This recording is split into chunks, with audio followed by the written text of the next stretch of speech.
Creo que es un momento muy interesante de la industria de los diarios porque es un momento de cambio. Es un momento de cambio para la industria en respuesta a otros cambios de contexto, cambio de las audiencias, cambio de muchos modelos de negocio. Por supuesto, gran parte de estos cambios están promovidos por la revolución digital, pero los alcances exceden la esfera digital. Entonces creo que es un momento súper interesante para que los diarios nos planteemos qué cambios tiene que haber en nuestro producto principal, por ejemplo en el diario papel, para reflejar los cambios de las audiencias, de los anunciantes y del modelo de negocios.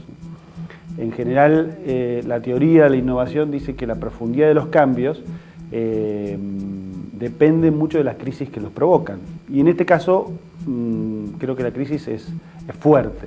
Entonces, si bien gran parte de la industria está pensando el cambio de los medios solo en su dimensión digital, a mí me parece interesante que los diarios también tenemos que pensar cuáles son las consecuencias de esos cambios en nuestro producto papel.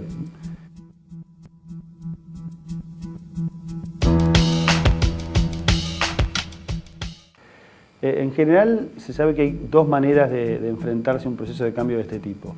Una es con resignación e intentando, como se dice, barrenar la ola que tocó, que es una ola de cambio. La otra es adueñarse de ese proceso o de ese momento de cambio. Por supuesto, todos nos recomiendan esta segunda actitud, es decir, adueñarse del cambio, gestionarlo.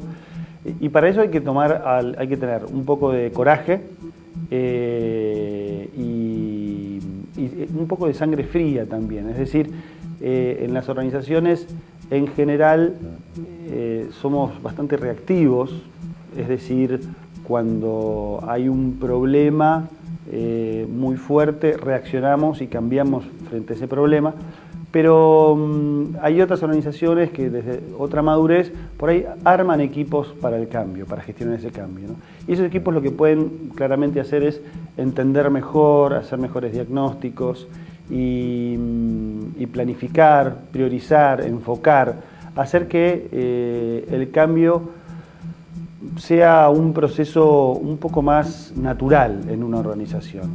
Cambiar para todos es difícil, a todos nos cuesta mudarnos, cambiar la ruta de nuestra casa a nuestro trabajo, cambiar la marca de café. Todos los cambios presentan incomodidades y exigen una adaptación. Pero es muy distinta, son muy distintos los resultados cuando uno se resigna a que el cambio viene de afuera y me tapa la ola, o dice, frente a este escenario de cambio, armamos un plan que va a cambiar, que es un ensayo, que puede tener sus etapas y puede incluir cierto margen de error, pero claramente la actitud en las organizaciones, en las redacciones, cuando simplemente se reacciona frente a los cambios de una manera más desde los resortes naturales que hay, o cuando se intenta enfocar, priorizar y avanzar con un concepto sobre esos cambios, bueno, son dos actitudes muy distintas, ¿no? Y eso se refleja mucho en la actitud de la gente, en la energía que pone en esos proyectos y demás.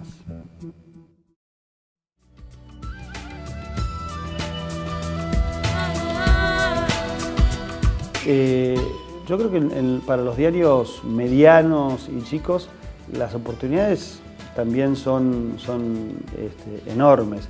Por supuesto, creo que respecto al desafío digital sí tienen la casi obligación de crear un medio, como se llama, hiperlocal, en el que las comunidades puedan desarrollar su vida digital. Entonces, sitios que en alguna medida se parezcan a redes sociales son probablemente las marcas informativas que están en mejores posibilidades de hacerlo, ¿no? Hay muchos ejemplos afuera de diarios que están desarrollando sitios de este tipo con buen resultado. Está claro que para un editor clásico esto es periodismo, esto no es periodismo. Bueno, esto es comunicación y es el modo en que la gente de menos de 30 años decide informarse también. El viejo dilema de si nosotros nos dedicamos al periodismo o a los diarios o nos dedicamos a la comunicación en sentido amplio, pero yo creo que los diarios pequeños y medianos tienen esa oportunidad muy presente. Y por otro lado, sí creo que hay también otro desafío de cómo se reinventa el producto papel. Habitualmente los diarios pequeños han tenido buenos reflejos para detectar la vida cotidiana de una comunidad. Y en eso creo que inclusive lo hacen mejor que muchos de los diarios grandes. El punto para mí es preguntarse si habitualmente la función de un diario ha sido informar, ¿qué otras funciones se presentan hoy como posibles? Y entre ellas claramente hay una que tiene que ver con crear comunidad, ¿no? Y ser vehículo de comunicación entre sus audiencias y sus lectores. Y renovar esa relevancia, ¿no?, con las audiencias. Por supuesto, eso también es lo que luego le dará posibilidad de ser vehículo entre esas audiencias y los anunciantes, ¿no? Pero muchas veces se cree que la profundidad del cambio, la capacidad de innovar tiene que ver con los recursos, y eso es solamente en parte cierto. Yo conozco muchos diarios y tengo muchos amigos y todos los diarios nos quejamos de que no tenemos la cantidad de recursos necesarios y que nos falta gente o nos falta presupuesto y demás. La verdad es que hay un montón de casos en donde redacciones de 12 personas, con las 12 personas adecuadas, uno puede hacer una pequeña gran revolución. Lo que sí ocurre es que en tiempos en donde en todo el mundo las dotaciones de los diarios se están achicando, se hace, claro, mucho más imperioso saber que uno cuenta con el talento adecuado. No hay mucho margen para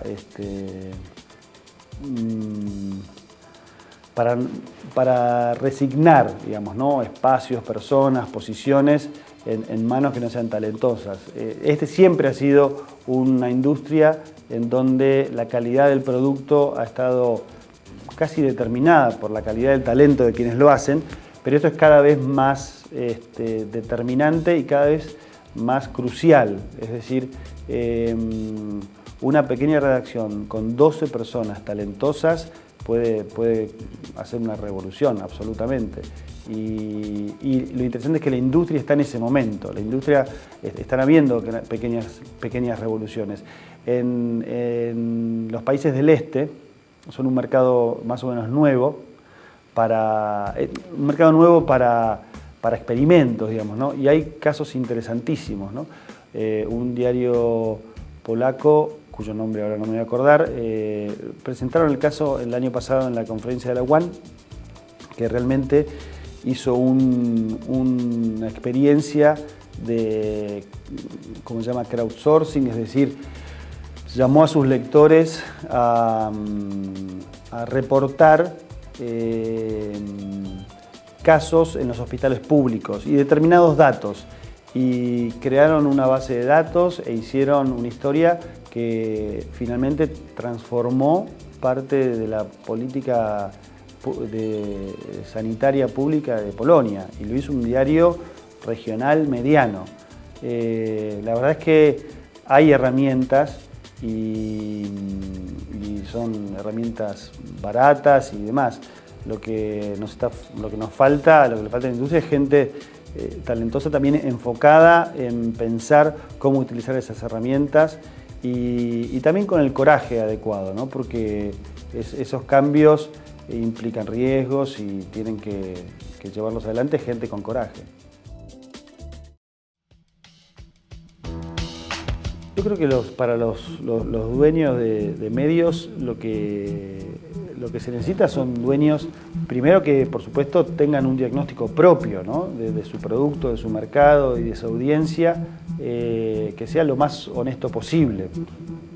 Ahí Me parece que las métricas, el análisis, las tendencias en circulación, inversión publicitaria y demás son bastante claras en general. Hay excepciones en algunos mercados, pero claramente es una industria que está cada vez bajo mayor presión.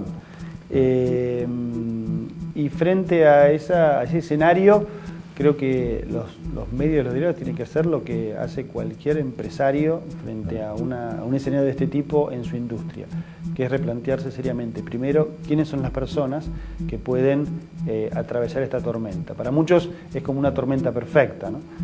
Sobre todo en el exterior, ¿no? En algunos mercados del exterior, pero al mismo tiempo es un escenario de oportunidades, claramente. Hay un montón de casos en todo el mundo y en mercados similares al nuestro que lo demuestran. Para mí ahí la clave es, lo primero que hay que pensar es quiénes son las personas adecuadas, quiénes son los capitanes del barco en este escenario, ¿no? No es lo mismo conducir un barco en el Mediterráneo bajo un día de sol o atravesar el canal del Beagle bajo tormenta. Lamentablemente nuestra industria se parece bastante a este segundo escenario y entonces hay que preguntarse claramente cuáles son los capitanes de barco que se necesitan y al mismo tiempo con qué tripulación, ¿no? Pero bueno, es parte de lo mismo, ¿no? Yo creo que ahí hay un tema de perfil de conducción que es que te diría que para mí es como que el primer paso, ¿no?